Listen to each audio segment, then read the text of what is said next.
ലാലേട്ടൻ ആറാട്ടുകയാണെന്ന് അവന് പറയാം. ബറോസിന് ആറാട്ടുകയാണ്. ഭൂതമായിട്ട് ഗംഭീരമായിട്ട് ആറാട്ടുകയാണ്. ഗംഭീര പെർഫോമൻസ് ആണ്. ലാലേട്ടൻ്റെ അഭിനയ ജീവിതത്തിലും സുൽത്താന മികവും തന്നെ വ്യത്യസ്തമായ സിനിമയാണ്. എല്ലാം തിയേറ്ററിൽ പോയി കാണണം. പിന്നെ എസ് എം എൽ ക്യാരക്ടർ നല്ല രീതിയിൽ വർക്കായിട്ട് പോയിട്ടുണ്ട്. ഒരു ചെറിയൊരു എസ് എം എല്ലുടെ പാട്ട് പാടാം.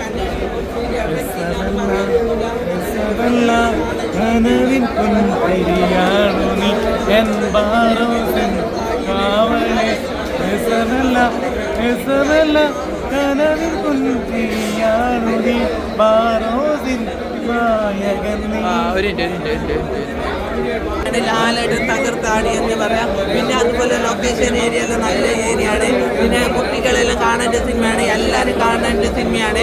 ലാലേട്ടൻ സംവിധാനം ചെയ്ത ബറോസ് സിനിമ തകർത്താടി തിമിർത്താടി എന്ന് പറയാം. അതുപോലെ പൂച്ചയുണ്ട്, നായിൻ്റെ, അതുപോലെ തന്നെ ആളുകളെ നമുക്ക് പഴയ ഉപകരണങ്ങളെല്ലാം അതേ ഗംഭീരമായി അതിൽ കാണിച്ചു തന്ന സിനിമയാണ് ബറോസ് സിനിമ.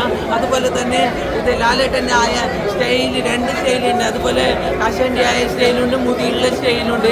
അതുപോലെ തന്നെ ഈ രണ്ട് പാമ്പ് നമ്മുടെ ശരീരത്തിൻ്റെ അകത്തായിട്ട് പോകുന്ന ആ ഒരു സീനിൽ അടിപൊളിയായിട്ടുള്ള സീനാണ്. അതുപോലെ തന്നെ പൂച്ചയുടെ സീനും, പിന്നെ പ്രാവ്, പിന്നെ മീന്, കുറേ ഐറ്റംസ് കുട്ടികൾക്ക് എന്തെല്ലാം അതിൽ നമുക്ക് കൊടുക്കാൻ പറ്റാത്ത ഐറ്റംസ് എല്ലാം ഇതിന് കാണിക്കാൻ പറ്റും ഈ സിനിമയിൽ. അപ്പോൾ കുട്ടികളെല്ലാം കാണേണ്ട സിനിമയാണ് ബറോസ് സിനിമ. തകർത്താടും എന്ന് തന്നെ പറയും.